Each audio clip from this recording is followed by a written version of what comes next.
tendo como palestrante a nosso palestrante André Brandão.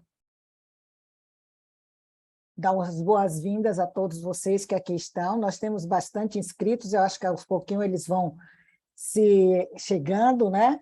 Vamos dar aqui um resumo do currículo vitae de André.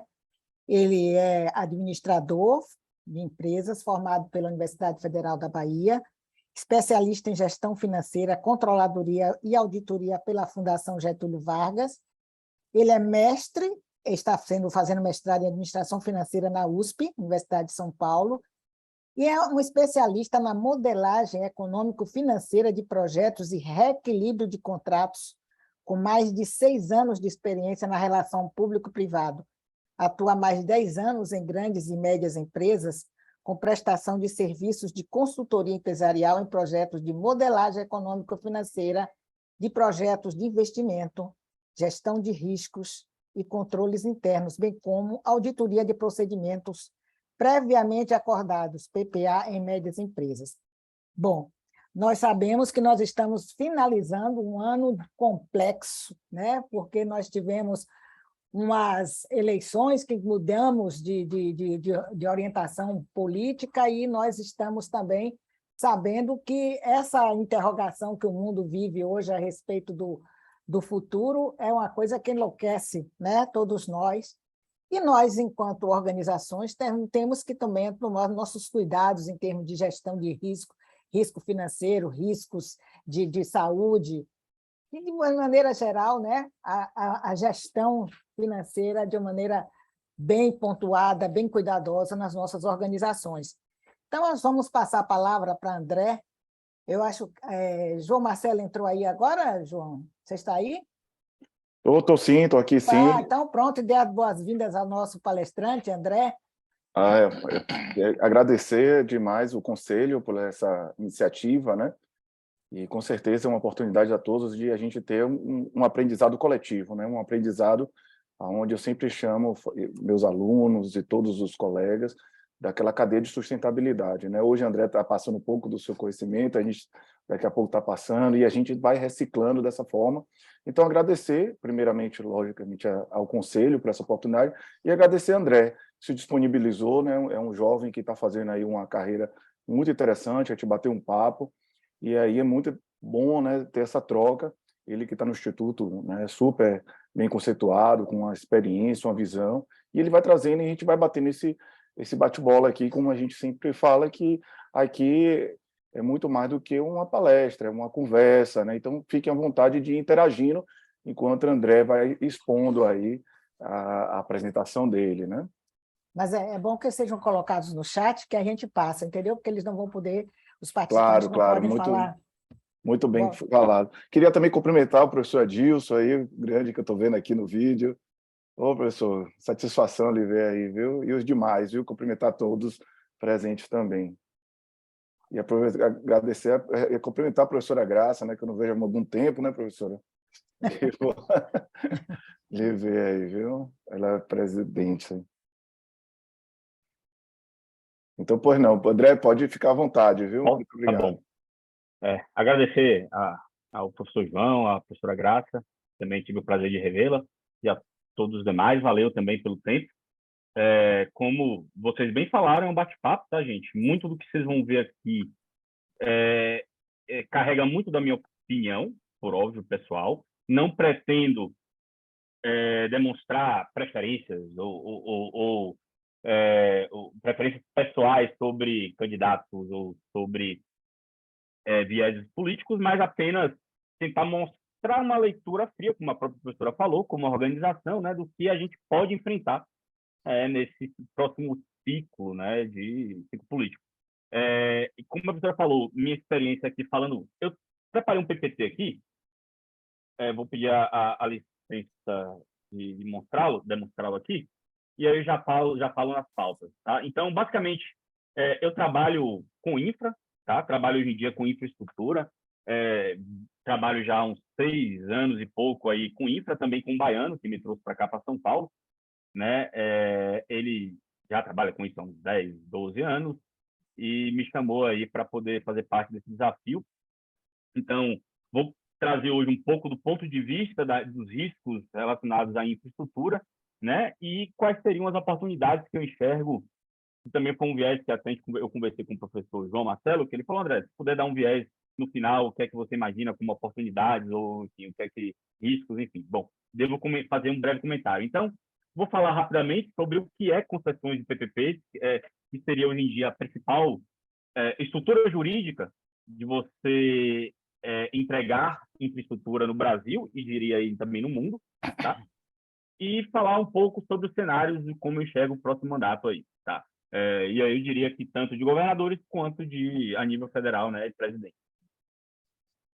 Então, bom, aqui a professora Graça já fez, então não vou ficar aqui muito tempo, mas assim, já fiz muita coisa nessa vida, gente, assim, como administrador, já trabalhei muito na área de riscos e processos, enveredei para a área de inovação, tentei montar uma startup, e aí entrei para estatística, com um bom aprendizado, mas não vingou, e vim trabalhar na área de infraestrutura, né?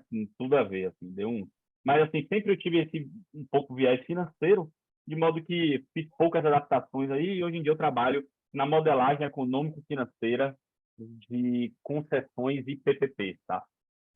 Então, vou explicar um pouco o que é que eu faço e qual o contexto. Bom, a partir daqui... André, se você puder baixar um pouquinho sua câmera aí, que está um pouco alta aí. A gente está vendo mais seu óculos do que... Perdão. Não, tranquilo. Ela é meio fixa. Deixa eu ver aqui se eu consigo. É melhor eu me adaptar aqui. Vou ficar aqui mais em cima. Beleza, meu caro. Obrigado, João. Então, falando um pouco de concessões, o que eu vou trazer aqui agora, gente, e acabei pulando essa parte, mas hoje em dia eu trabalho para a FIP, Fundação de Estudos de Pesquisas Econômicas, então eu, apesar de ser administrador, trabalho com um monte de economista, o que é bom, tá? E também a minha contribuição como administrador é bem legal, porque eu trago alguma visão de gestão e alguma visão aí de mercado que eles têm menos, né? Eu trabalho com um pessoal muito acadêmico, né? Então, eu consigo fazer essa ponte bem. E essa parte que eu vou mostrar aqui agora é um pequeno trecho de um curso que a gente faz hoje pela FIP e a Radar, que é uma empresa parceira nossa, a Radar PPP, é um curso no qual o meu chefe, que é o coordenador, que é baiano, o Felipe Sandi, ele é coordenador junto com minha outra colega, e que eu também participo do curso, né? Ministrando aula, dando monitoria. Eu trouxe uma parte aqui introdutória, e não vou me ater muito. Eu trouxe uma parte que, para mim, foi bem elucidativa na época que eu comecei a trabalhar no segmento. Então, eu tinha um conhecimento muito superficial sobre o que significava concessões de PPPs, que diabo era isso. Então, me interrompam, enfim, podem colocar no chat. Aí o professor Marcelo ele pode me interromper para perguntar, ou, enfim, fiquem à vontade aí de interagir, é um bate-papo.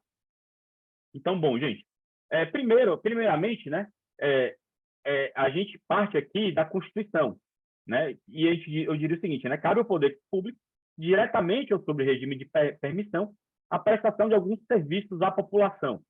E aí a Constituição Federal já traz esse primeiro contorno aí do que seria um serviço público, né? Ou como deveria se dar a prestação desse serviço. Ou seja, existem diferentes formas de delegar e executar esse serviço, né? O poder público pode de diversas formas. Uma das formas, como todo mundo sabe, é via prestação direta. Poder concedente, né, o poder público, vai lá e presta o serviço diretamente pela sua administração direta, né, por meio de órgãos e agentes. Esse é o primeiro jeito, é o jeito, digamos, mais intuitivo.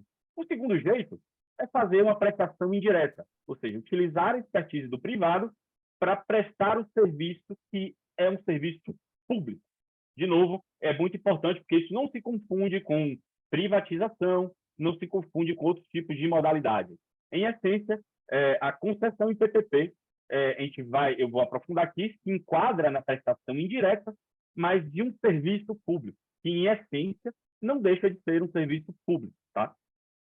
Bom, o serviço público, como eu disse, de forma indireta, ele pode ter a famosa contratação comum, a famosa 8666, que são prestações diretas, pagamentos por medição e tem limitações de prazo, né? Contratos de 5 anos aí, obras, serviços, compras.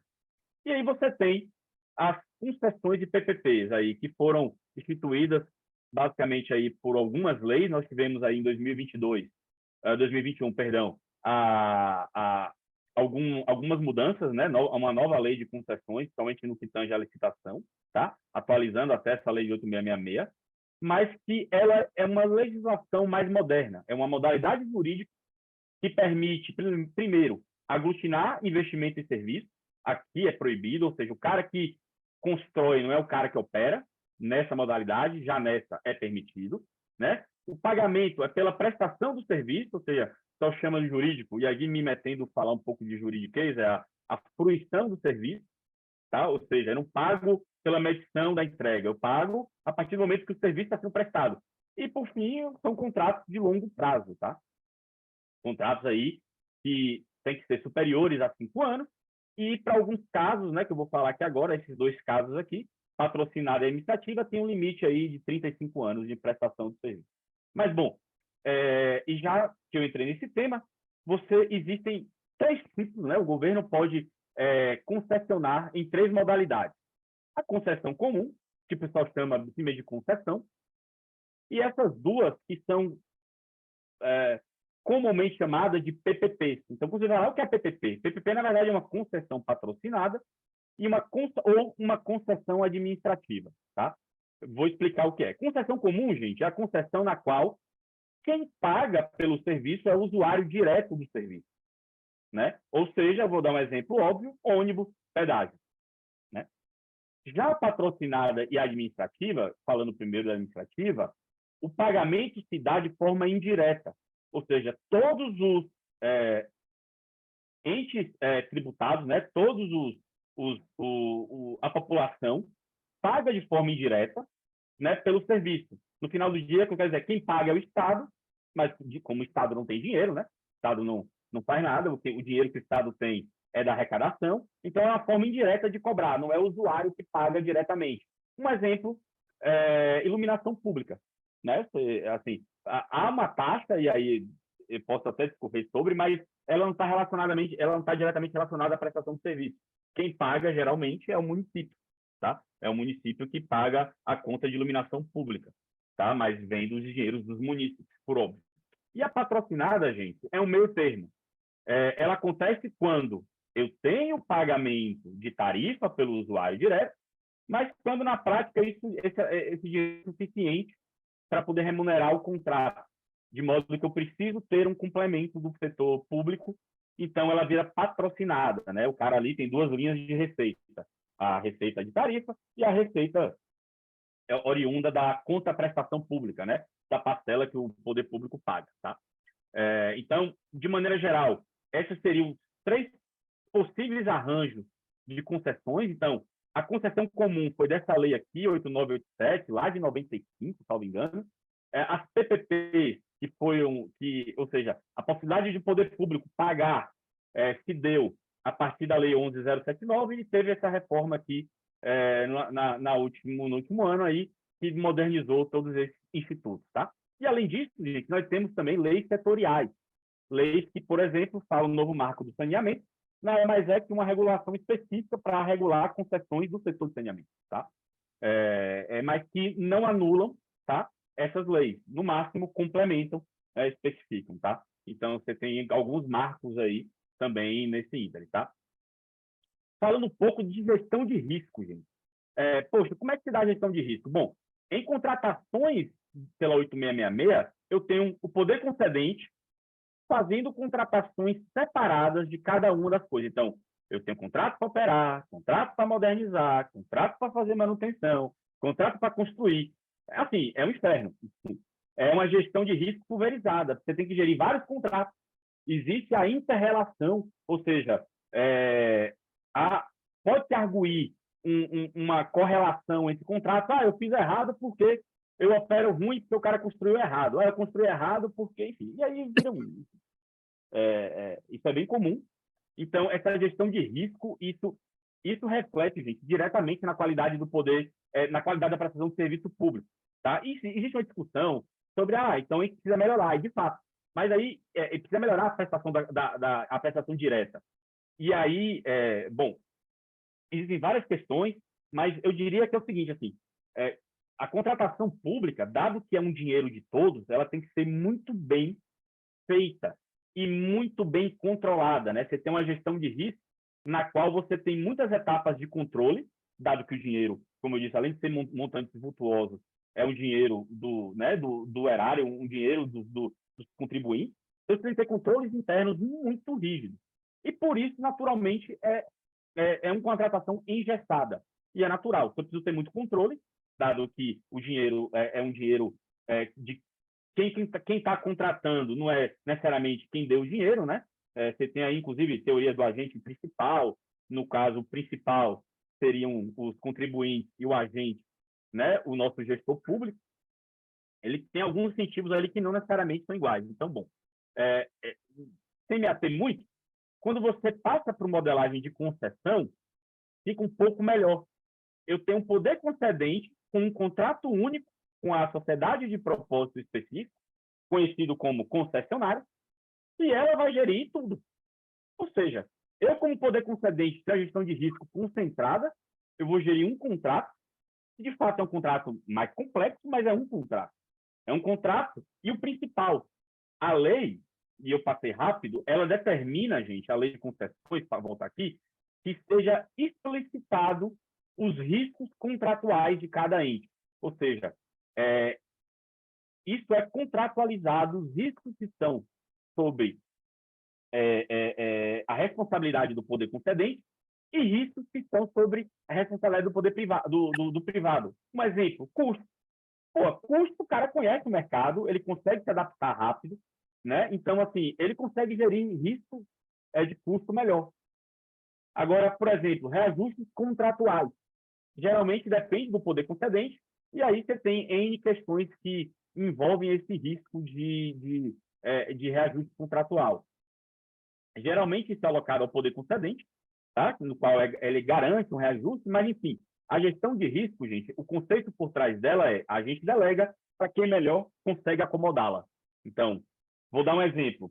Fato de terceiro, fato do príncipe, ou algo, pandemia, Covid, uma coisa muito discutida em contratos públicos, principalmente contratos de transporte, no qual você tinha uma queda de demanda, né, devido às várias medidas restritivas, né, para conter a propagação da pandemia, e em contrapartida você tinha, por exemplo, exemplo do município de São Paulo, Salvador, isso que eu lembro aqui de cabeça, o poder concedente pedindo para colocar mais ônibus na rua, de modo que ficasse uma ocupação, né, pouca ocupação, para poder manter o distanciamento social.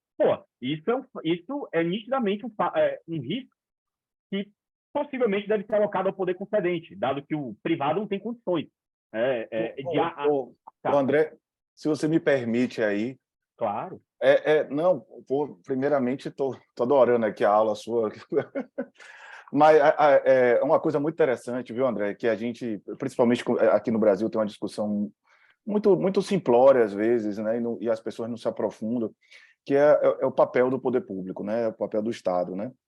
E realmente eu acredito que o Estado ele tem que ter um papel muito atuante, tal, enfim, não vou me delongar nisso, não. Mas o ponto que eu quero mostrar é o seguinte, né? Estudos, né, recentes, dentro e fora do país, e aí fizeram analogias, né, de países desenvolvidos e com o Brasil, e mostrando que o Brasil ele não tem uma quantidade de funcionário público grande comparado com outros países, né? O que ele tem é mal alocação do poder público, né? E aí eu pego bem esse exemplo, né? Porque, assim, o que é que eu vejo, é que você acabou de falar, né? Qual é a expertise que o Estado tem para construir, né? Para estar na frente, como a gente tem aqui, sei lá, né? A gente hoje tem um Estado, falar do Estado da Bahia, que ele é dono de hospitais, ele é dono de supermercado, ele é dono... Então, assim, como o Estado ele vai conseguir ter essa expertise? Se, para nós, eu acredito, qualquer um de nós aqui, se formos gestores, administradores, né, de um hospital ou de um supermercado, o quanto que é difícil, né, na gestão de risco mesmo, a gente coloca lá e a gente vai ter que colocar controles preventivos, controles detectivos, fazer todas as coisas, um planejamento, né, uma fiscalização atuante e tal. Então, o que é que acontece? Mostra que o Estado brasileiro ele necessita urgentemente, exatamente, de exercer esse papel como você estava mostrando. E aí ela ficaria com pontos, né, aonde ela conseguiria, né, que seria os controles preventivos, ou seja, você teria um bom contrato, né, e aí, lógico, é um contrato muito mais complexo, porque aumenta o escopo dele, e aí ele não ficaria com o risco da execução, né? Ele ficaria com...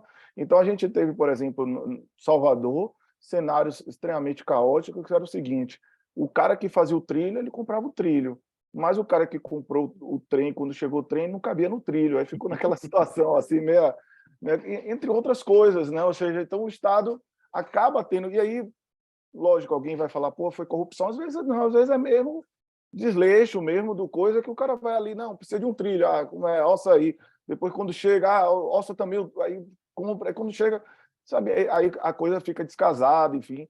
Então, mais uma vez aí, mostrando essa questão, e aí a gente vê cenários como de risco, como a gente teve agora na boate, aquela Boate Kiss, né, que aí a gente mostra o quanto o poder público ele falta essa parte mesmo de ter essa, que é um grande poder dele, né, que é esse papel de fiscalizar realmente, né? Então ele peca muito.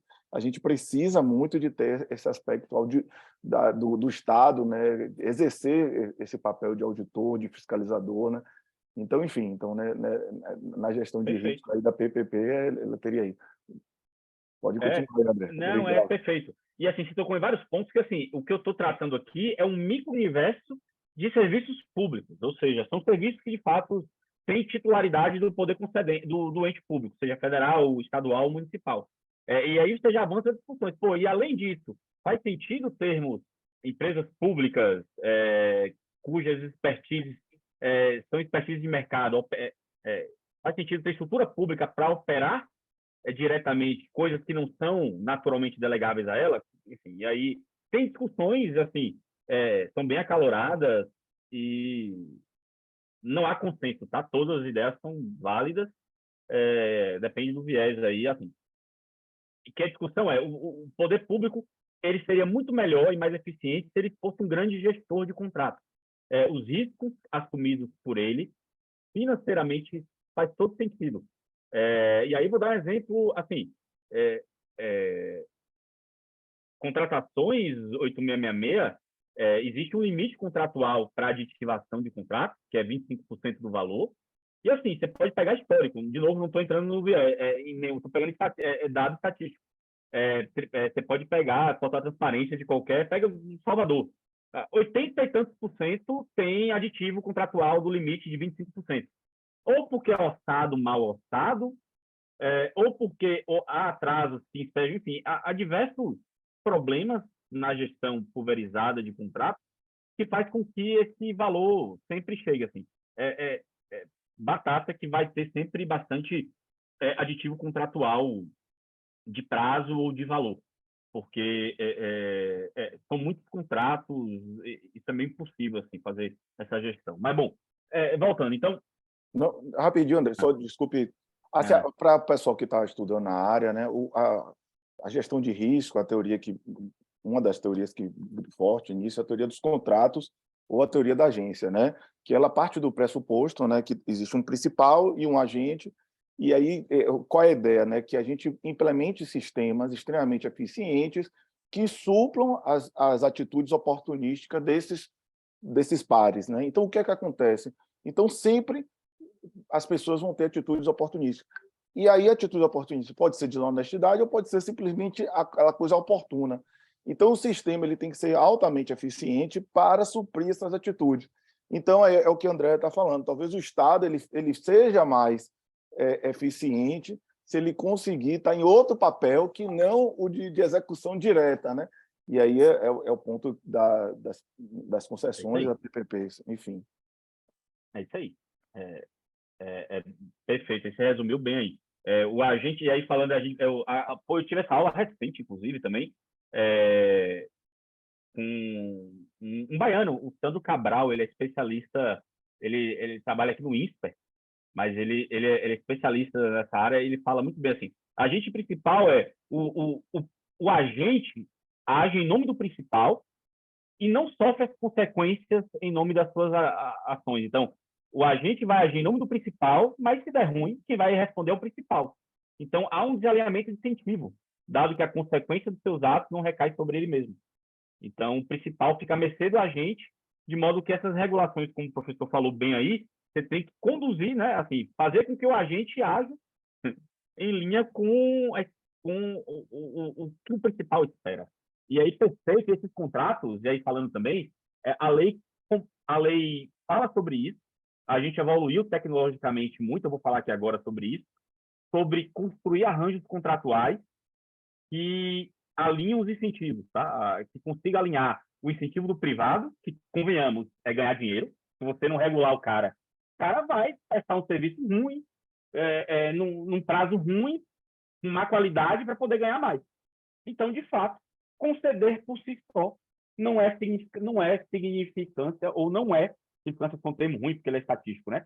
Mas não você não pode esperar que a mera concessão produza um serviço público melhor. Ele tem que ser muito bem regulado e muito bem contratualizado para que, de fato, alinhe os incentivos, né? E do privado, de novo, vai ganhar dinheiro e o público existe o interesse de prestar o melhor serviço possível para a sua população. Tá? E, dado que isso não é tão fácil assim, mostrando um pouco de estatísticas aqui, gente, e aí a Radar, fazendo propaganda também, eles são empresas muito parceiras nossas, e eles têm um robozinho, um crawler, que eles ficam rodando, porque, assim, essas informações, gente, são pulverizadas. Cada poder concedente, por exemplo, o Estado, os municípios, eles publicam seus projetos e não há nenhum portal unificado, nem nada. Então, a Radar criou um robô que vasculha os principais sites de bilaterais, então bancos de fomento, municípios do Brasil, estados, e procura projetos. Sejam projetos em suas diversas fases, inclusive em execução contratual. O que eu estou trazendo aqui agora são projetos assinados no Brasil. Tá? Vou trazer dos últimos 5 anos aqui, mas assim, eu tenho eles, apesar de terem sido instituídos lá em 95 e depois em 2004 com a lei de PPP, eles são muito pouco aplicados, tá, gente? A gente tem muito pouco projeto assim. Vou dar um exemplo. Até 2017 passou-se aí fácil 13 anos, né, contando de 2004. Você tem 180 projetos Brasil assinados, tá? Então, não existem muitos projetos pensando no Brasil, tá? São 5 mil e tantos municípios no Brasil, né? Enfim, 27 unidades federativas, considerando DF. Então, bom, contudo, a gente teve um número aí avançando, tá? Então, a gente terminou aí em 2021, tá? Com 706 contratos em suas diversas formas. Eu acho que, se não me engano, foi 722. Tem algum número que foi atualizado, mas eu acho que foi 722, tá? Esqueci de mudar aqui esse slide, gente. Mas, basicamente, tornou-se bem relevante. Diversos motivos, tá? E, inclusive, eu vou elencar assim, os motivos que tornaram os contratos de concessão em PPP relevantes vão se manter também, já trazendo spoiler, nesse próximo ciclo político, tá? Mas, hoje em dia, nós temos aí no Brasil 722 contratos, e sendo que a maior parte aí se deu nos últimos 5, 6 anos, tá? Então, a gente meio que multiplicou por 5 vezes, no mínimo. 5, 4 vezes aí o número de contratos, tá? A maior parte deles é comum, já te adiantando, André, o que é? De cara, assim, eu vou te dizer logo o que é que tem isso aqui, esse bolo. Transporte e pedágio, então transporte municipal de ônibus e rodovias, tá? O grosso aqui de concessão comum. E essas administrativas seriam resíduos, saneamento, tanto água e esgoto, como resíduos sólidos aí, representa aí o grosso também desses números, tá? 722 contratos. Bom, aqui é um exemplo, tá, de serviços públicos, alguns aqui eu já participei, eu já modelei presídio, coisa bem comum, não saiu, é um projeto que não saiu, mas foi aqui para o governo de São Paulo, tá? E já adiantando também, depois eu adianto, mas assim, eu diria que existem 3 estados no Brasil que hoje em dia são os estados que têm mais PPPs feitas. E, para nossa felicidade, eu vou citar Bahia. Bahia, Minas e São Paulo seriam os estados com mais PPPs e com maior, eu diria, algum know-how já significativo no que tange a esse tipo de contrato, tá? Minas, São Paulo e Bahia aí, eu acho que seriam os 3 estados aí mais, na minha opinião, com maior conhecimento. Você tem diversos aí na Bahia, o Hospital do Subúrbio, você tem alguns projetos menores de imagem, a ponte Itaparica na modalidade PPP, o metrô que é do estado, salvo engano, também é na modalidade patrocinada, e também já dando spoiler, isso aqui tende a mudar, gente. Transporte municipal, né, tende a virar todos patrocinados. Assim, a lei de mobilidade, que é de 2012, e tem uma lei também no Congresso que traz um entendimento que a tarifa por si só ela é insuficiente para poder remunerar o projeto, o serviço. Ou seja, a gente não pode esperar que o usuário direto remunere integralmente, né? Vai precisar ter, sim, ajuda pública, porque senão fica inviável, seja do ponto de vista do usuário direto não conseguir pagar, seja do ponto de vista do operador. Porque se ele aumentar muito o preço, a gente sabe que preço, geralmente, em mercado, por mais que o mercado seja um monopólio, você tem algum nível de elasticidade, então se você aumenta preço, você diminui a demanda, se você botar a tarifa de ônibus de R$15, ninguém vai andar de ônibus, né? Vai para o Uber, enfim. Então, existe um projeto de lei no Congresso deixando esse entendimento evidente. Isso que eu falei agora, gente, é uma interpretação minha e é uma interpretação que eu venho observado em projetos, tá? Que transporte não deve ser tratado mais, transporte municipal não deve ser tratado mais como concessão comum, tá? É impossível. A conta não para de pé. Por exemplo, não sei se você sabe, mas o metrô de Salvador é uma concessão, uma PPP estadual, e ela tem contrapartida estadual, tá? Ela não é simplesmente a tarifa do usuário do metrô que remunera o sistema, tá? Existem alguns mecanismos de compartilhamento do risco de demanda, tá? Aí do contrato, mas existe uma complementação. E de maneira muito rápida, eu já encaminho aqui para o encerramento, mas, bom, qual é o ciclo de vida, gente? Primeiro, você tem a etapa de priorizar projetos inteiramente públicos. Então, dado o contexto e a política pública que aquele determinado governo quer implementar, isso, pensando no ideal, deveria ser um plano de longo prazo, não deveria variar ao bel prazer do ocupante do cargo, mas, bom, de novo, existe um processo de priorização de projetos, existe o processo de estruturação disso, decidir que quero que quero priorizar a universalização do saneamento básico. Consigo fazer isso diretamente? Não tenho grana para isso, vamos fazer uma PPP, uma concessão. Ou seja, eu vou estruturar agora, ou seja, quer que eu preciso de investimento que o privado faça, qual o ritmo que eu quero que ele cumpra, quais são os custos imaginados, qual é o custo médio ponderado de capital para esse segmento que o mercado, teoricamente, espera receber. Lanço a licitação para escolher, e aí tem diversos mecanismos para diminuir o risco de contratar um cara que não seja capacitado. Eu tenho a concessão em si, que é a execução do contrato. Eu tenho eventuais disputas, que é comum, né, do processo de um contrato de longo prazo, e tenho uma extinção do contrato, acabou, cada um vai para um lado, e eu possivelmente, eu como poder concedente, devo relicitar isso, ou, se o cara quiser, operar diretamente. Bom, vou passar rápido sobre a priorização, então. Mapeamento, né, e caracterização das iniciativas. Então, é nesse momento que eu falei que... O André, desculpa, assim, eu não sei se você tem esse levantamento, mas pelo que eu vejo, né, pelo menos no nosso estado aqui, a gente tem uma realidade onde a concessão ele entra numa etapa muito mais de tomar conta daquele patrimônio público, como fosse uma manutenção, do que realmente de execução, né? Principal, assim, existe casos, mas a maioria você pega, são exemplos, sei lá, a gente pega, sei lá, a Linha Verde, né? A gente pega a BR-324, ou a gente pega, por exemplo, também agora a Arena Fonte Nova, né? Que virou um problema a Arena Fonte Nova lá, depois da Copa. Então, eles criaram através de um esquema direto, né, com as construtoras. Depois ficou aquele elefante branco para tomar conta. Então, eles criaram uma concessão com a Itaipava, tal, para... Então, assim, é um negócio meio doido para quem olha de fora. Lógico, depois que o negócio está lá, alguém tem que tomar conta, né? Mas para quem olha de fora, fica parecendo é um exemplo simples assim. Imagine que você está com uma dor de dente, aí eu falo para você, ó, você paga a minha faculdade, daqui a 5 anos eu tiro o seu dente. Parece uma coisa meio desse tipo, assim, né? Porque, por exemplo, você pega a 324, né?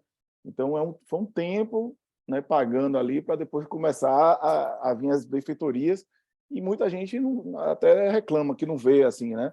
E assim, entre outras coisas. Então, assim, enfim, né? Então, assim, eu vejo que é muito, não sei se você tem esse levantamento, mas eu tenho essa ideia de que a gente não tem aquela realidade de que a concessão, o cara entra investindo, né, para depois ele tirar o rendimento. Ele já tira logo.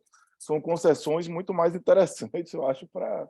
Não sei, né? Assim, não é uma área que eu pesquisei ainda, mas a sensação que eu tenho de fora, né? Não sei se você tem essa visão. Eu vou falar, eu vou comentar isso, tá? Só é porque já está nos slides seguintes que eu vou tratar sobre isso, a qualidade da estruturação. Perfeito, perfeito. É o que você está... Em resumo, eu acho que eu resumiria o que você falou rapaz, eu acho que a qualidade é ruim, porque eu já estou pagando caro e o sentimento que eu tenho como usuário daquele serviço é que isso aí eu estou pagando e o cara está sendo muito beneficiado. Bom, eu vou falar exatamente sobre isso aqui. Fique tranquilo. É um bom ponto. Até porque eu tinha também, tá? Eu tenho esse entendimento porque eu estou na área agora e consigo ver um pouco mais de dentro. Mas eu tinha um pensamento pior, até, assim. Eu era bem, não vou dizer contra, mas eu não entendia muito o mecanismo. Mas, bom, então, assim, para fechar isso aqui, então, há uma priorização dos projetos, né, que o poder concedente ou o governo acha que ele precisa entregar, ou seja, para o munícipe, né, melhor qualidade. Então, ele monta uma carteira de projetos. Ó, quer estruturar iluminação, saneamento e hospital. Porque eu acho relevante, não tenho dinheiro e eu preciso entregar isso para a população. Porque eu quero voto, enfim, não vou nem entrar no mérito se tem alguma má-fé aqui. Bom, beleza. Bom, entra nessa etapa. Porra, eu preciso estruturar. O que é que eu chamo de estruturar, tá? É fazer estudos de viabilidade técnica, jurídica e econômico-financeira para o projeto.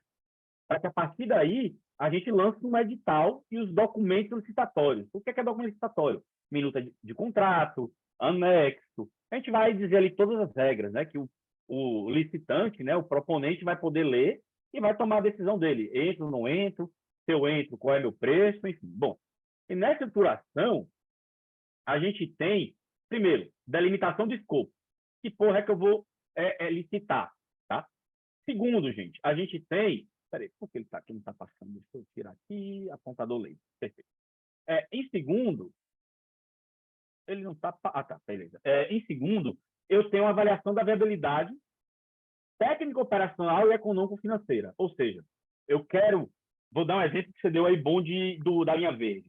Ó, eu tenho a linha verde, que liga daqui, ponto A ao ponto B. Eu estou pensando aqui, quando eu falo eu poder concedente, eu Estado da Bahia.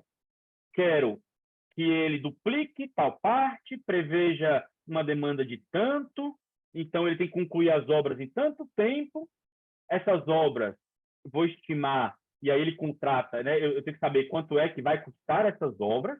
Depois, ele vai operar. Quanto é que custa para fazer a manutenção das pistas, manter apoio ao usuário, né? Aquela ambulância, ponto de apoio, sei lá, acostamento, né? Beleza, preciso ver quanto custa isso. Beleza, faço essa parte.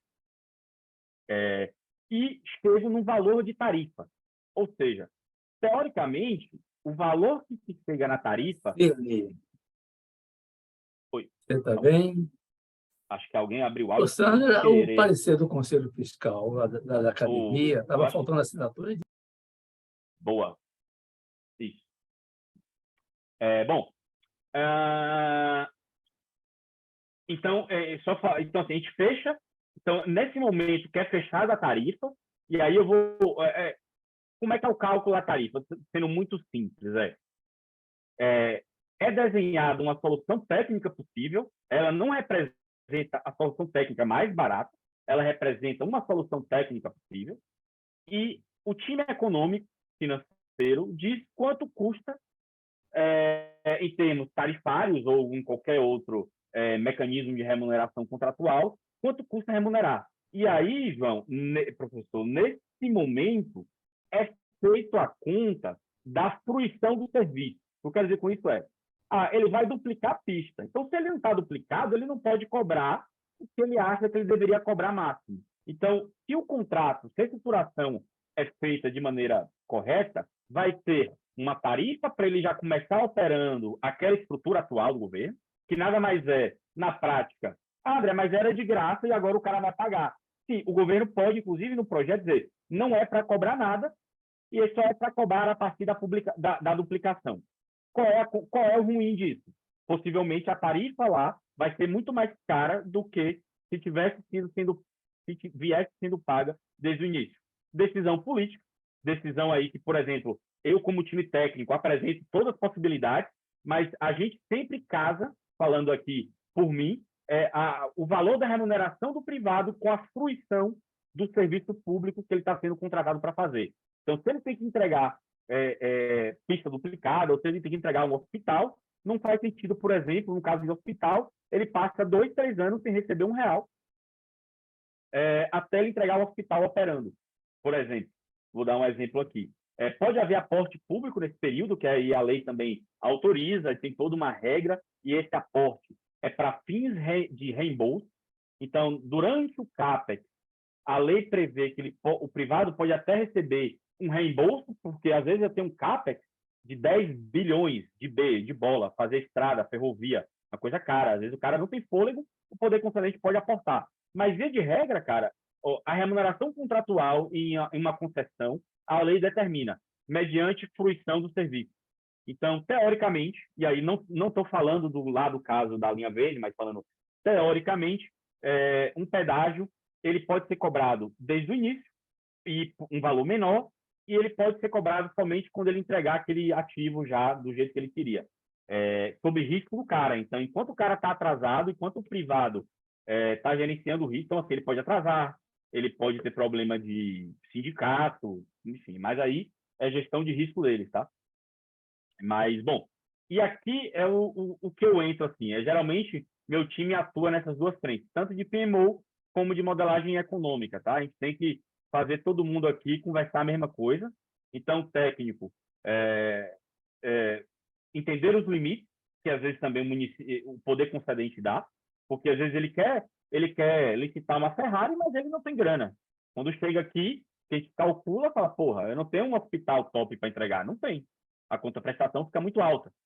O valor fica muito alto. Então, quero botar só ônibus elétrico em Salvador. Pô, um ônibus elétrico hoje custa R$6 milhões. A tarifa ia para sei lá quanto. O usuário pode pagar? Não pode. A prefeitura tem caixa para pagar? Não tem. Não tem. Enfim, existem limitações de ordem prática que a estruturação do projeto, né, precisa endereçar. No momento aqui de priorizar, eu quero o melhor dos mundos. Nesse momento aqui, que corta aqui, corta ali. É um processo mesmo de ser feito alguns cortes, e aí você tem o edital que vai para a rua, tá? Falando rápido. André, tem Oi, professor. uma participação aqui de uma conselheira, Deise, que ela colocou o seguinte: a Via Bahia sofreu algumas sanções por conta do atraso no cronograma do projeto. A primeira foi a suspensão do aporte do BNDES, que era realizado mensalmente. A segunda foi mais pontual, em momentos específicos, a tarifa do pedágio foi reduzida e algumas multas contratuais. Ela entrou na justiça para que o contrato tivesse um reequilíbrio econômico-financeiro pelo quinquênio, que até pouco tempo não tinha sido revisado. Então, isso foi motivo do estudo da tese dela de mestrado. Está vendo? Bom exemplo, viu, Daisy? Excelente exemplo. Ele foi punido, inclusive, né? Teve punições aí, e esse aporte que eu comentei mais cedo é justamente aí, possivelmente, esse aporte via BNDES. O BNDES financiando o projeto, o dinheiro saía direto do banco e ele ele teve a penalidade, né? Excelente exemplo aí, excelente exemplo. Inclusive, eu estou montando agora, eu já montei minha tese também, ou minha tese não, desculpa, minha dissertação do mestrado, eu também vou falar um pouco, não de um caso específico, mas vou falar também sobre empresas reguladas. A gente é um momento a gente precisa estudar muito as empresas reguladas. Assim, a gente como administrador, seja do lado do privado, né? Tem muitas empresas baianas que atuavam nisso, atuam ainda, né? Apesar de ter sido vendido, mas a Odebrecht vendeu para Brookfield, mas ela atuava em concessões de água e esgoto, diversas águas e esgoto aí do Brasil. Mas, bom, perfeito, Deise. Fiquem à vontade também de colocar mais essas contribuições, materializam o que eu falo, para não ficar muito muito teórico, tá? Então, aqui falando do processo de licitação, que é o processo de escolher, então você tem algumas etapas. Você tem a minuta de edital, aí geralmente é feito um processo de consulta, na qual a gente submete à sociedade civil o minuto de edital para eles contribuírem. Então, perguntar, sugerir mudança. Então, esse período, há também uma audiência pública. Depois disso tudo, há uma publicação do edital final, tá? Que já contempla eventuais contribuições dessas etapas. Você tem o leilão do projeto, você tem o julgamento das propostas e a assinatura do contrato. O privado, nesse momento, ele tem que avaliar os documentos que foram disponibilizados, né? E avaliar se ele vai participar ou não, né? Esse é o momento. E mensurar o lance, né? Quanto é que ele vai dar? Dados os riscos contratuais que ele assumiu, os riscos que ele vai ter que assumir, a expertise que ele tem em gerir esses riscos, né? Então, todos os controles internos que ele tem desenhado, isso é muito importante. Empresas que atuam nessa área, ter isso muito bem desenhado, porque no final do dia é um contrato de longo prazo, para o bem ou para o mal. Sair de um contrato no qual dá prejuízo não é simples como um contrato entre privados. Tá ruim, toma aí. Não é assim.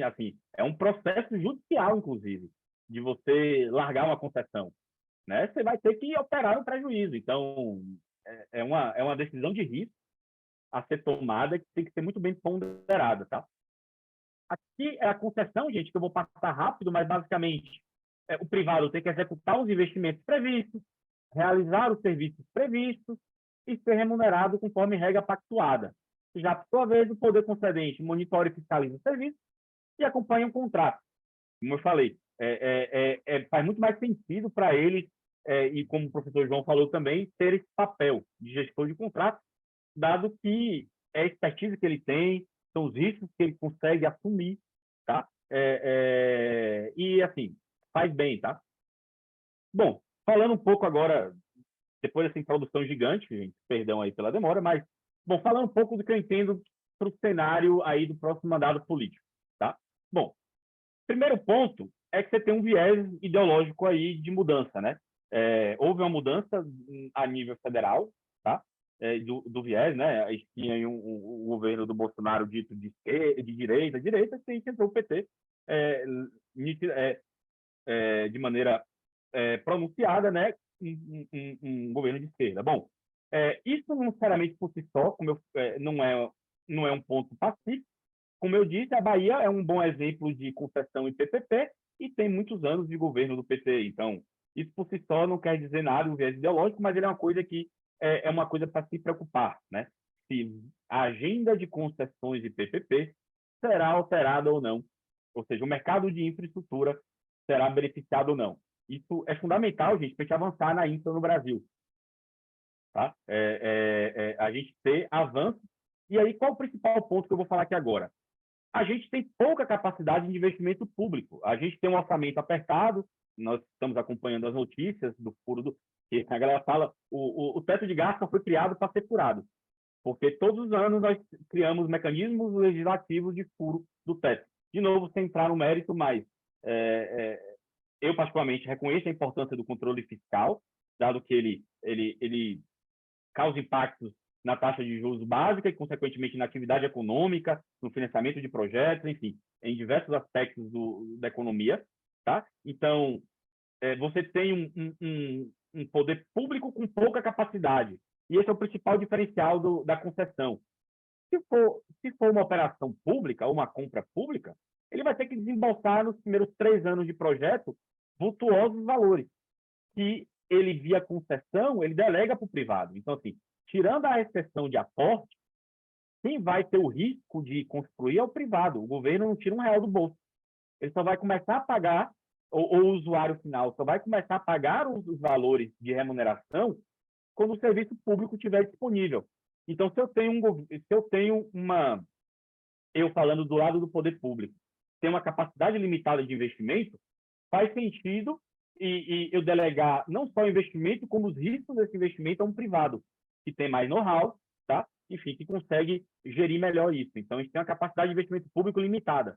Então, isso é um ponto a favor, que eu diria que pode, ainda assim, manter o apetite e manter a agenda de infraestrutura no Brasil. Como eu falei, situação fiscal e macroeconômica, a gente não espera que o governo tenha muito orçamento para poder ter discricionariedade, então fazer investimentos específicos não vai ser o caso, tá? Somente Estado, tá? Estado aí teve questão do ICMS, então hoje em dia, gente, a maioria dos projetos eu diria que seriam no âmbito municipal e estadual, porque a delegação que a Constituição faz de alguns serviços são estaduais e municipais, tá? Então, a gente tem estados hoje com pouca capacidade de investimento, e também tem a situação macroeconômica que a gente vai enfrentar um crescimento limitado nos próximos anos, né? Ninguém espera um crescimento em 2023 acima de 1% de PIB. Não é o crescimento que ninguém espera, pelo menos nem oficialmente o Banco Central espera isso, né? Crescimento de PIB acima de 1%. Então, a infra é o momento de fazer essa preparação. Ajuda a estimular a economia, tá? E prepara justamente para essa próxima etapa, ou próxima fase, que não vai ficar nessa situação de crescimento durante muito tempo, né? A gente vai voltar a crescer um pouco melhor em 2024 e 2025, tá? Relevância e, por fim, só para acabar, relevância e maturidade do setor de infra. Eu diria que a Lava Jato, com todos os problemas, e aí falando como André, sem querer também trazer muito viés político, foi benéfica para o setor, de diversas formas. Primeiro, hoje em dia você vê muito mais fundos entrando em concessões do que empresas de construção. Antes você tinha grandes empresas de empreiteiras no Brasil operando. Hoje, pelo contrário, você tem empresas financeiras, fundos que têm um nível de governança corporativa altíssimo, né, juntando, fazendo consórcio, pegando ali uma construtora, pegando um cara de mercado, junta todo mundo, e a XP ganhou, por exemplo, um bloco de aeroporto. A XP vai operar aeroporto, né? Assim, então, hoje você tem um setor de infra um pouco mais maduro, um pouco mais diversificado e mais atento a boas práticas, controles internos, enfim. E aí, professor João, dizendo, eu não sei se, não vou entrar nem no mérito desse contrato, que até a Deise falou da Via Bahia. Deus sabe como é que eles modelaram isso aí. Assim, eu conheço a galera do Estado, assim, algumas pessoas atuais, de qualidade técnica muito boa, né, no governo do Estado da Bahia.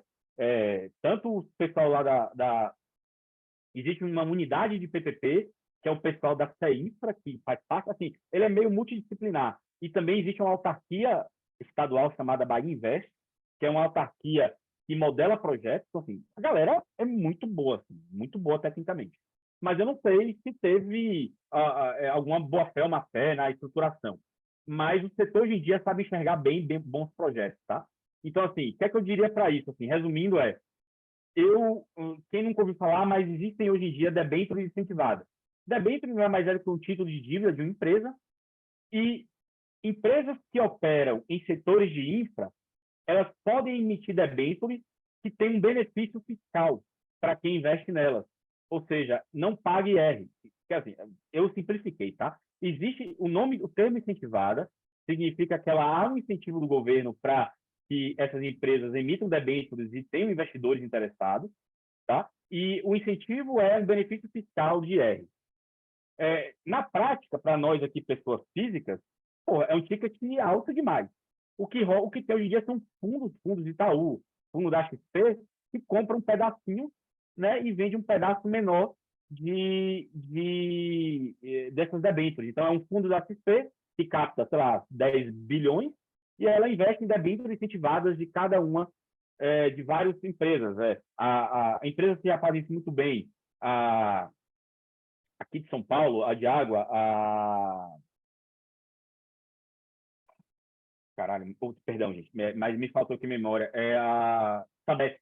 A Sabesp emite debêntures há um bom tempo, a CCR no âmbito das rodovias também emite, tem algumas expertises aqui. Então, é algo que, por exemplo, é uma renda fixa muito boa, você tem um risco ali daquela empresa, mas empresas, por outro lado, você tem contratos de longo prazo, gente. Então, é um risco muito bom de ter, porque você tem contratos de longo prazo que suportam esses pagamentos aqui.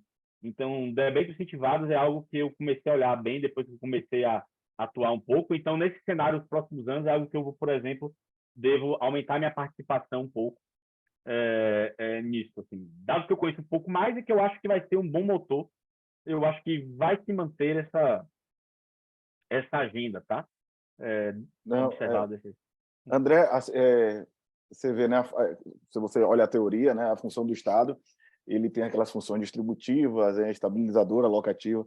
Então, mais uma vez, né, sem marcar aqui questão ideológica, eu não sou a favor nem do Estado mínimo nem máximo, eu acho que é o Estado necessário, né? E é muito interessante a gente ver que o Estado, mais uma vez, né, essa parte alocativa, como você desenha, né, seja lá quem for, né, que esteja aí pela frente, e no caso é Lula, né, é o que ganhou, ele tem uma realidade onde a gente pega uma capacidade de investimento público muito reduzido, né? Então, é necessário, como, por exemplo, quando existe, por exemplo, a gente ganha a Copa, a gente ganha... Os próprios estados, os municípios, eles não têm capacidade de fazer essa questão locativa, como em outros momentos tiveram. Se você pegar a Arena Fonte Nova, o Balbinil, antigo, né? Nem a Arena, né? O estádio mesmo, né? O Balbinil, a Piscina Olímpica, foram obras estaduais, não foram obras federais, não foram um período de coisa. Então, cada vez mais, o Estado, né, e como eu falo Estado, eu falo, né, as prefeituras, né, o Estado, né, e o ente federativo, cada vez mais ele tem um poder alocativo cada vez mais fraco, né, exatamente por essas questões, né, orçamentárias que, com certeza, eu acho que são importantes. A gente não pode, principalmente eu que sou da área de finanças, como é que você pode gerir algo que você não tem certos controles ali, certos indicadores. E aí, lógico, né, a gente pega a questão que começa com o Fernando Henrique, só para contextualizar, a gente tinha aqui uma questão que a gente não tinha o teto do gasto, nenhuma questão orçamentária. Quem implementa isso historicamente no Brasil, para quem não sabe, é o FMI, porque é uma questão notória. Vamos imaginar, se você vai desejar um recurso, né, eu posso continuar te emprestando. Não tem problema se você se endividar. A única coisa que eu quero é que esse próximo dinheiro você faça um acordo comigo. E qual é o acordo que você faça comigo? Que você não se divide mais, que você não aumente sua dívida, porque qual é a minha preocupação? Que você não consiga me pagar. Então, o FMI, ele coloca vamos dizer, essa prisão, né, no nosso orçamento, que de uma certa forma acaba sendo benéfica, porque a gente não tem, vamos dizer, uma responsabilidade com a coisa pública ainda. Porque, como a gente está falando na teoria da agência, o principal, se você pega organogramas, por exemplo, da cidade de Nova York, de Washington, enfim, Europa, países que estão na frente da gente em governança corporativa e em gestão, o principal, quem vai estar no topo lá, não é o prefeito. Quem vai estar no topo lá é as pessoas, é a população. E é muito interessante isso, porque isso muda tudo. Porque quem é o principal, quem tem que ter essas informações, quem tem que ter a capacidade de saber o que é melhor, era a gente, com a questão social. Só que acontece o seguinte, o prefeito ele fica sendo o principal. E aí ele tem essa capacidade, junto com os colaboradores, de ter essa gestão, como eu digo, ou melhor dizendo, a teoria diz, né, que é tentar ter esse oportuno. Então, eu prefiro que seja, em vez de indireto, direto, e depois, se for o caso até, eu faço uma concessão, porque aí eu ganho duas vezes. Eu ganho com a Arena Fonte Nova, que eu orcei inicialmente 400 milhões e termino em 1 bilhão e 600, Depois de pronto, ainda ganho na concessão. Aí eu ganho 2 vezes, aí é maravilhoso. Então, essas questões, vamos dizer, que o Estado ainda nós não temos, né, que a capacidade que a gente tem ainda de não ter um poder público, ou social, desculpe, muito bom, para ter essa atuação, né, de conseguir que a gente faça melhores escolhas, né? E aí, infelizmente, ainda estamos dando salto. E aí a concessão, né, e a PPP, ela vem com uma maneira, principalmente nesse momento, onde o Estado ele se sente um pouco de mãos atadas, né? Hoje a gente, como você mesmo sinalizou, isso é uma visão minha, com a Lava Jato, começou a ter medo, né? As pessoas começaram a ter medo, então começou a ter outras engenharias e aí para conseguir colocar essas obras para frente, né? Porque as pessoas começaram a ver, rapaz, esse negócio não pode ser mais assim no Brasil, então começaram a ter outras engenharias. Então, realmente, a gente é bem capaz desse modelo aumentar, assim eu acredito, né? E, assim, um ponto só, acho que um ponto que para mim não era tão claro antes de trabalhar na área, que era o seguinte, sobre cobrar tarifa ou não daquele usuário direto. De novo, quando a gente... É uma questão política, mas no final nunca é de graça. Ou seja, quero dizer, se você opta por não cobrar diretamente de quem usa o serviço, possivelmente está saindo de um caixa único que vai faltar para investimentos em outras áreas. Então, a lógica política e aí por trás do decisor, né, e aí é um ente político, que a gente tenta sempre, assim, eu do lado técnico sempre tento munir e aí, assim, a gente, por ser CIP, uma fundação, a gente atende muito o setor público, né? Nossos clientes são muito mais, aí, a gente acaba apoiando alguns privados em disputas contratuais, mas a gente sempre dá preferência ao poder público.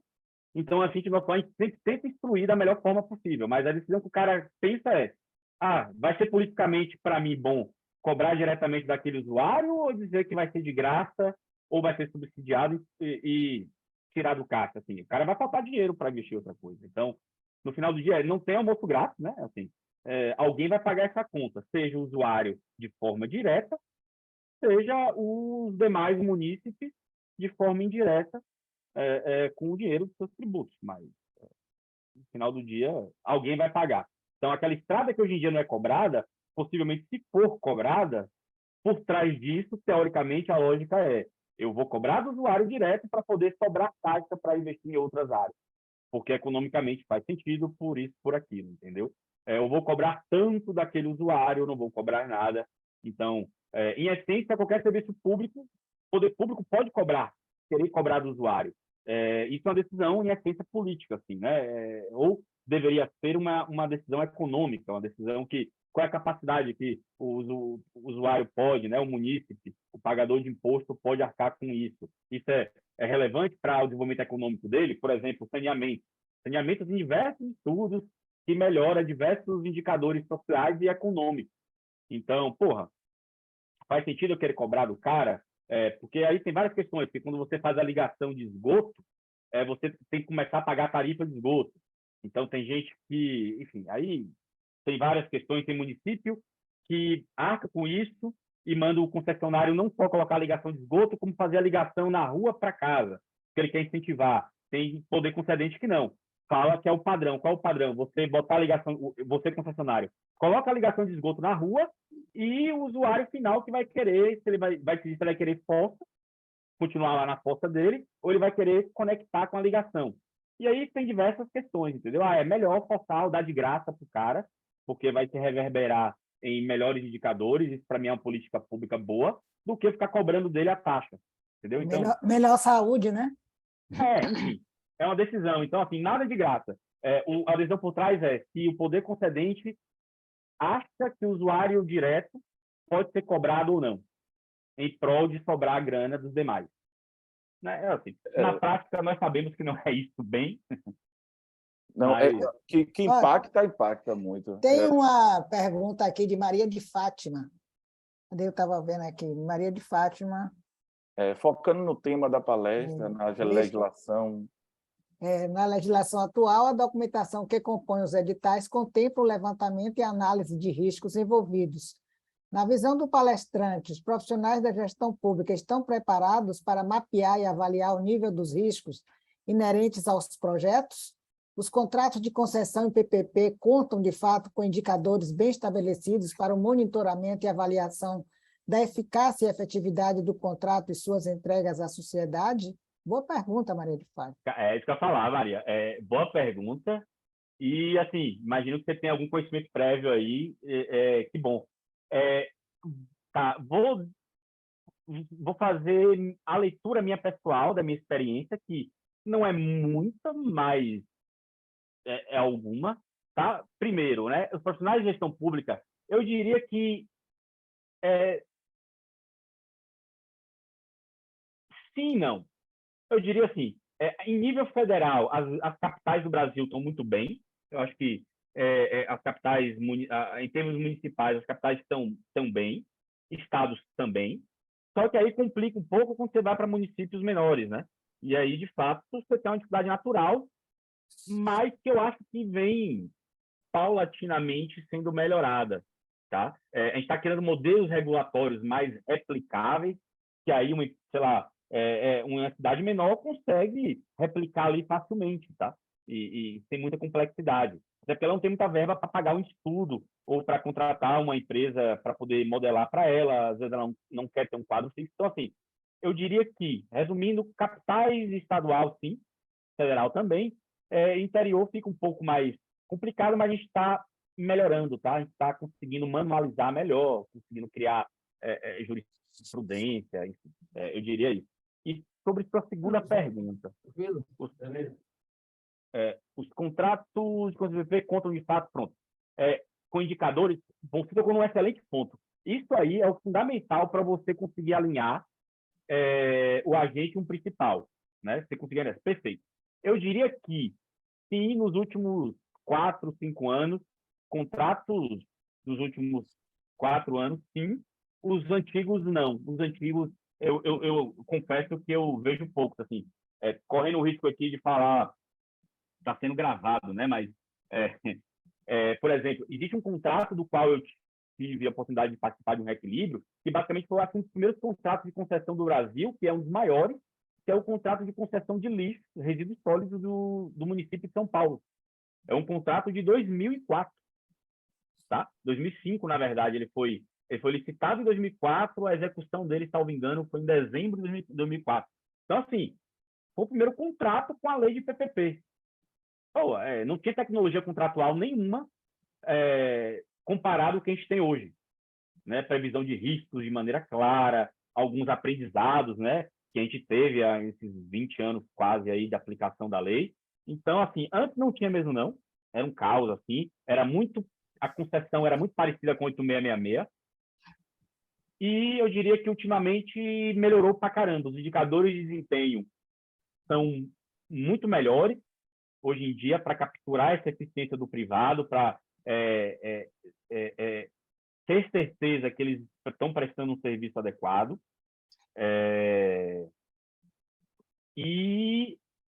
Eu acho que, assim, respondendo a isso, não sei se eu respondi, mas se quiser que eu detalhe alguma coisa de minha opinião, me fale. Tem uma outra aí, ó.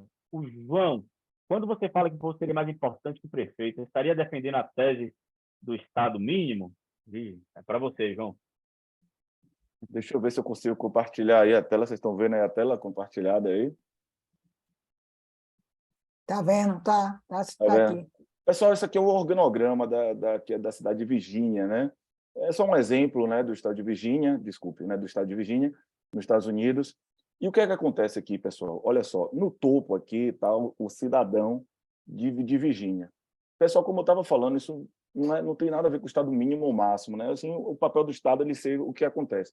Pessoal, a teoria da agência, só dando essa coisa que é uma base da gestão de risco, voltando ao ponto, ele parte do pressuposto seguinte: você tem que ter mecanismo extremamente eficiente para suprir, ou seja, para banir atitudes oportunísticas, porque sempre teremos atitudes oportunísticas. Então, o que é que acontece?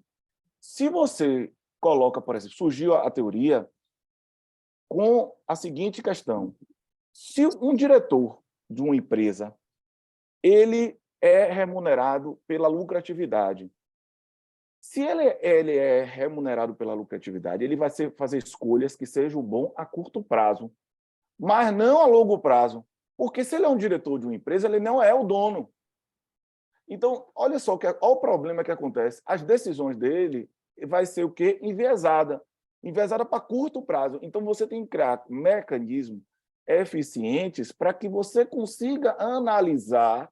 Então, o que é que acontece? Decisões estratégicas em empresas, por exemplo, multinacionais, ou empresas grandes, isso não fica na mão de um diretor, por mais que seja geral. Vai participar, sim, ele tem voto, ele pode apresentar, mas quem decide vai ser os sócios, o conselho decisorial. Assim é em todas as organizações, tem essa coisa de governança. Então, o Estado de Virgínia é um exemplo disso, né? Então, o que é que acontece? Os cidadãos que eles têm que tomar decisões. Então, por exemplo, ninguém aqui acha que tomou decisão, ou ninguém foi consultado, assim, eu não sei, por exemplo, a linha verde, né? Que é um negócio que tem muito tempo aqui no estado da Bahia, em Salvador, né? No estado da Bahia, enfim, da linha verde, né? E aí poderia ter uma coisa, ou o Estado banca, ou vocês pagam uma parte. Poderia ser, né? O Estado banca o mínimo, ou vocês que bancam o mínimo, até duplicar e aí aumenta um pouco a coisa. Essas coisas, pelo menos, eu não sei, não foram muito explicadas para a gente. Nós, como cidadãos, ficamos numa situação, porra, do nada, um negócio que era sem custo começa a ter custo. Então, a ideia, né, de ter essa posição do cidadão como principal, isso muda completamente. Então, eu que, na minha tese de doutorado, eu estudei muito essa parte de governança na área pública e fiz um comparativo, né, entre países. Legal. O que é que acontece? Eu via lá que não só a questão da transparência era diferente, a aplicação, as metodologias, como também existia, né, relatórios extremamente simplificados, que aí facilitava para esse cidadão entender e ele opinar também. Então é isso que eu tentando responder aí a pergunta do colega, que não tem nada a ver. E até um outro foco que eu vejo, João Marcelo, é que todas as decisões tomadas dentro do poder público não é para atender os executivos, os governantes em si, mas é para atender a coletividade, que é ela que está lá em cima, que é a grande interessada dos objetivos finais do Estado, não é isso? Exato, exatamente. E aí se você bota o prefeito lá em cima, como ou né, o governador, ou fica parecendo que a gente está atendendo ao que ele deseja, né? Enfim, então fica um negócio meio... E onde é que fica a sociedade nisso, né? E aí não deveria ter essa coisa, né? Deveria a gente... Enfim, é uma forma simbólica, né?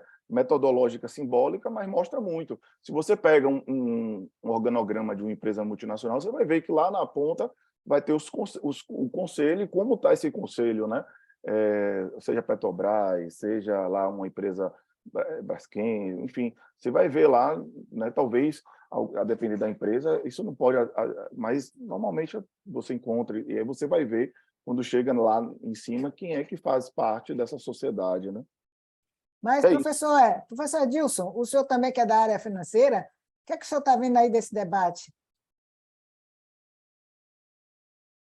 Está com o som fechado. Ele estava com o som ligado esse tempo todo, cadê? Abra aí, Paulo, o som dele.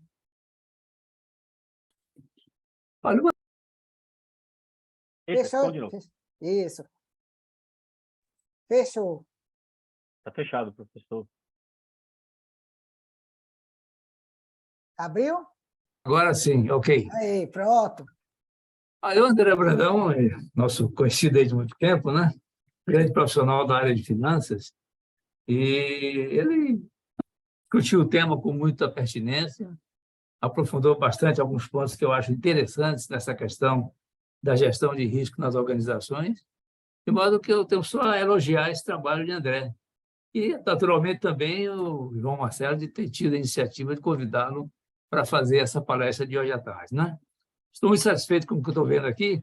Já vi algumas perguntas aí no chat. Eu vou acompanhar a resposta, que com certeza vai ser dada com muita eficiência e com muito talento pelo André Brandão. É isso aí, professora. Obrigada, Adilson. Temos a Giovanni Oliveira, ela está aqui elogiando a gestão do município dela. O meu município tem capacidade, um excelente exemplo de gestão. Realiza de forma muito eficiente e eficaz. Acredito que tudo depende diretamente de quem está na gestão e tem interesse de realizar. Muito bem, Giovanni, é isso mesmo. Giovanni, deixa eu também só para deixar claro, assim, até pedir desculpa se eu dei a entender que os municípios não têm pessoas incapazes nos interiores. Não, é porque assim, o tema específico, concessão em PPP, apesar de ter a lei, vou dar um exemplo, você não acha material didático. É muito difícil. Tudo que eu falei aqui agora é uma construção, diria, muito mérito do time que é do time de sócios que trabalha com a gente, assim, do meu chefe. E é um esforço que a gente agora, em nome da CIP, está montando um manual. Vai ter assim, um manual de modelagem econômica de concessões e reequilíbrio de contratos. Vai ser o primeiro esforço que pelo menos a gente tem conhecimento aqui no Brasil. Então assim, a gente tem pouco conhecimento. Então, a menos que aquele município, e às vezes é difícil o município ter uma estrutura fixa, né? Ter profissionais alocados com um salário fixo só para dedicar a esse tema. Geralmente isso ocorre quando ele precisa fazer pela primeira vez uma concessão. E aí começa o esforço de entender como é que funciona e tudo mais. Então, é mais nesse sentido que, por exemplo, em capitais, como isso já é um pouco mais comum, isso já é mais visto, mas não que não seja visto em interiores. É que, de fato, como eu disse, assim, como é um tema que você não acha fácil, você só consegue, às vezes, quando você coloca consultoria ou coloca uma contratação, de fato, de um curso específico, quase um e-company, tá? Mas, assim, não raro, tá? A gente vê, e eu tenho diversos interiores, assim, que eu já operei, e a galera, assim, hoje em dia, a gestão contratual é feita por eles inteiramente de maneira muito boa, né? A gente apoiou na modelagem e depois da gestão contratual, o próprio time do município conseguiu muito bem entender o contrato, regular o contrato, enfim. As agências reguladoras hoje em dia dão muito apoio, também é uma dica boa, você que representa aí a administração pública, as agências reguladoras hoje dão muito apoio, seja analisar contrato, seja entender a necessidade, apoiar financeiramente na estruturação, às vezes elas financiam estudos em nome do município, tá? Então, isso é muito bom hoje em dia, as agências reguladoras, o próprio BNDES também tem esse apoio, tá? Para poder justamente capilarizar a adoção dessa modalidade contratual. Enfim. Professora Graça, a senhora estava continuando aí, pode continuar. Tem uma participação aqui de Fátima, que ela está dizendo, concordando com a visão de João Marcelo, né? Que diz que a sociedade não tem suas representações convidadas para discutir suas necessidades versus a decisão da administração pública para viabilizar projetos via concessão e PPP. É bem verdade, né? A decisão é lá da cúpula que resolve, que não faz teria que ter realmente uma audição, né, da sociedade para ver é isso mesmo que você quer, é isso mesmo que você precisa. Deveria ser o papel dos nossos legislativos, né, que estão mais próximos do povo, para ver se é isso que realmente quer, né? Mas a gente chega lá, esse Brasil vai crescer, com certeza, vai evoluir. E se tiver mais alguma questão, vão colocando aí. Eu vou ler aqui agora os que vieram de fora. A gente lê, fora de Salvador, nós temos aqui Giorgio de Feira de Santana, nós temos aqui, quer ver, Regiane de Várzea Grande, de Mato Grosso, nós temos Débora de Porto Velho, em Rondônia, né? João Gabriel, também de Várzea Grande. Olha quanta gente de fora. Eu fico feliz da vida, porque eu acho que é essa nossa função mesmo, né? De levar a informação, o conhecimento para longe. São Paulo. Glena, de Santa Catarina, Florianópolis, seja bem-vinda. Caruaru, Quitéria, olha aí. Paulo Afonso, Marivaldo, olha. Mato Grosso está cheio aqui, ó, de outra aqui de Várzea Grande. Irará, Giovânia de Brumado. Eu acho assim uma maravilha. Quando o professor Edilson estava como diretor de desenvolvimento, ele lia essas coisas e dizia, professor, eu estou com os dentes nas orelhas, porque realmente eu acho que é essa a nossa função, gente. A gente tem um conselho, tem que ajudar aos nossos registrados, né? Se aprofundar, ter conhecimento, se aperfeiçoar. Brumado tem uma porção de gente também. Eu fico muito feliz, viu? Realmente, eu acho que a nossa missão é uma dessa, Bárbara de São Paulo, Feira de Santana, São Luís de Montes Belos de Goiás, Velida de Pernambuco, Santo Antônio de Jesus, olha aí, Maria Elisete, aqui pertinho, Joinville, Paulo, José Cícero de Feira de Santana, Barreiras, pronto, muito obrigada, gente, por ter Ibotirama, olha aí, Cruz das Almas, Goiânia. Nós temos um prazer enorme de tê-los aqui conosco e vamos continuar. Se vocês não tiverem mais debates, questões a fazer, vamos liberar, agradecer a participação do professor André. Tem uma ex-aluna sua aqui, viu, professora Rafaela Santos de Oliveira. Tá vendo? Obrigada. Que prazer enorme tê-los aqui conosco. Tá bom? Então, professor João, aí, o encerramento é seu. Não, eu gostaria de agradecer a todos, né? Obrigado, professora, por permitir aqui o meu encerramento, mas eu faço das palavras aí da professora, né, de muita alegria, né? Com certeza esses nossos encontros à tarde. Estava falando quando eu convidei André. André, é bacana, você vai ver lá. Espero que ele tenha gostado. É um clima muito legal aí. Tem um né? cearense aí também, ó, um cearense de Tapajé, olha só, Guanambica, Massari, tudo bem. Vá, continue, professor, interrompi. Não, tudo bem. Então, eu gostaria muito de agradecer ao conselho, agradecer, né, o professor Edilson, que também foi um grande incentivador aí, quando a gente começou essa coisa, principalmente quando a gente estava em pleno, né, isolado, né, por conta do Covid, né, a gente começou a isso, ganhar uma forma aí, e graças a Deus, né, foi na frente dele quando ele estava aí. Então, agradecer ao professor Edilson aí, que é um grande incentivador também, e agradecer a todos os colegas que estejam aqui presentes, viu? A André, com certeza que disponibilizou seu tempo aí, para hoje estar dando aí um pouco de sabedoria para a gente aí, com certeza foi uma tarde que eu aprendi bastante, viu, André? Espero que também nossos colegas tenham aprendido, e fico à disposição através das redes sociais, né, para quem tem meu contato, é um grande prazer, viu? Então, André, passo a palavra a você, para você também fazer sua conclusão. É isso, gente. Obrigado também pelo tempo de vocês. Podem me achar lá no LinkedIn. Como eu falei, a gente tem um curso da FIP, só para fazer aqui um pouco de... Não é propaganda, porque assim, divulgar conhecimento também. É um curso que, de novo, o Sandy, que é meu chefe, o Sandy, ele é baiano também, um baiano que me trouxe para trabalhar em São Paulo, por ironia da vida. É um curso que ele coordena, tá? É um curso todo online, no qual a gente tenta materializar um pouco do que eu falei aqui, né? Então, quem tem interesse em conhecer sobre a área, seja porque está do lado do público e quer se aprofundar, seja porque está do lado do privado e atua em segmentos regulados, né? Energia, saneamento, enfim. É um curso muito bom. É um curso que eu fiz, assim, eu participei, eu ajudei a montar e fiz a primeira turma. Eu fui aluno, digamos, da primeira turma desse curso, junto com o Sandy, aí a gente conseguiu montar. Hoje a gente já está indo para a quarta turma, então já evoluímos bem no curso, assim, já passaram aí mais ou menos umas 200 pessoas, e agradeço de novo, gente, é uma visão minha do que eu falei aqui, um disclaimer que é o que eu acho das coisas, e, por óbvio, não pretende estar certo em tudo, tá? É uma visão só e, pelo contrário, se tiverem coisas que não concordem, estou aberto aí a discutir e a conversar também. Obrigado também, valeu, professores. Obrigada, viu? Muito obrigada. Até mais. Até mais. Tchau, pessoal. Tudo bom? Boa tarde. Até logo.